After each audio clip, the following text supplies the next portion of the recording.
So what we're going to do today is we're going to paint the smooth Da Vinci. We're going to do a demo right quick on it. Once again, you want to get your brush wet. You don't want it soaked. You want to get most of the water off of the brush. You're using acrylics. You're trying not to make it into a watercolor. I'm going to get some green on my brush. Ideally, you're not bringing the paint all the way back onto the handle. If you have that much paint on your brush, it makes it so difficult to clean up. So just try and put a little bit up. Make sure your eyes are up and you're not playing with your hand. Okay?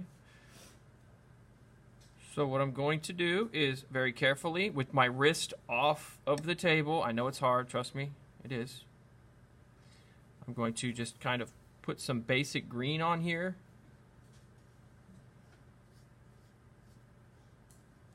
You can lay it on pretty thick. I also want to have some green where the stem will come out. Now I'm going to put my paper towel here. I'm going to create a separate area for my green brush on the paper towel. Now I will get a different brush. I don't want a lot of water on the brush once again. I'm going to get yellow, and I'm going to fill in the blanks.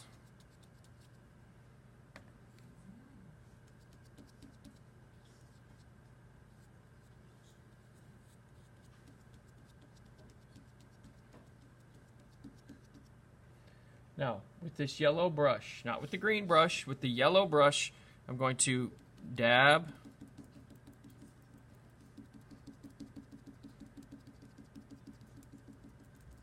where the two areas meet. It's not really important here along the top where this yellow meets the green to blend it, so don't necessarily worry about that, but along the very tip top of the apple we want to. So where the stem is, we're not worried about that. So this little section right here, we're not worried about blending that. We can blend back a little bit into the apple.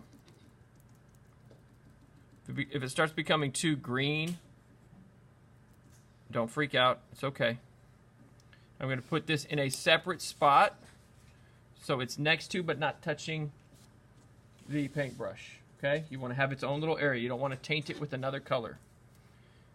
Now we have a light tone and a dark green. Now let's get a little bit darker. I'm going to use a smaller brush for this one.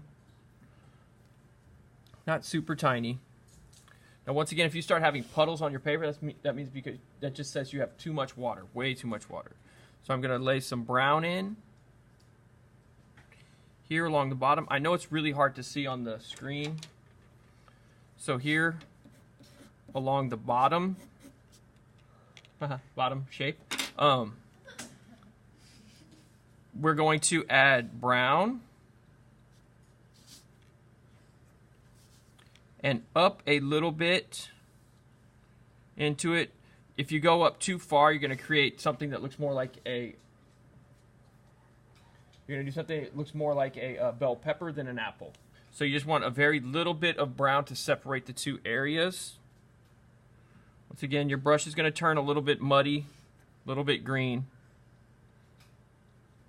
We also want to put an area here where we're separating the stem from the very top of that apple. So this little middle section, we're going to put a little bit of brown in there. Now I'm going to take my green brush and I'm going to dab over the brown. This will eliminate most of the brown, but it'll give you a darker look onto your paper. You can blend it up and dab it up into the green. Try not to go all the way deep into the yellow area. Then we do need to dab just the top of this line. We want to leave the bottom. We want to leave the bottom of that line a solid brown so it looks like a deep shadow. Technically, you can use black, but it can smudge up with the yellow and make it really ugly really quick. So now what I'm going to do is going to take the brown again, just reinforce that darkness. And you might not have to add more brown. On mine, I did. Kind of do it by how it looks on yours. All right, got one more little color we're going to add.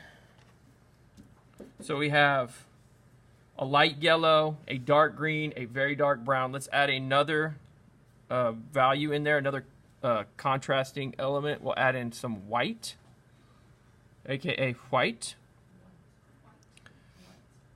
Now, I want you to notice that I'm going to bring this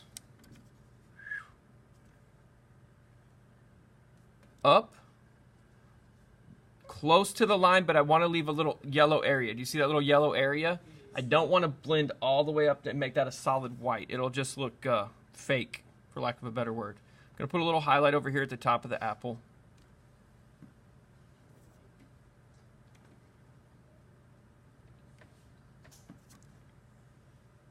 Okay. Now I'm going to dab this white in to the yellow. I really don't want a solid white. It just overpowers the work. And I can dab that in and blend it in a little bit. It's okay if you get a little bit of white here. If you want it lighter, you can make it lighter. It's kind of personal preference. And now you'll just come in and kind of clean up where you think it needs to be cleaned up.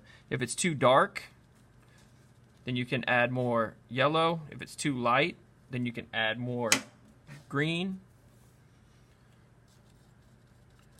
Always keep in mind, like this brush right now was my yellow brush. It's like a yellow-green. So I can clean it off, get all the water off, and then go back and get some clean yellow if I want to add more yellow.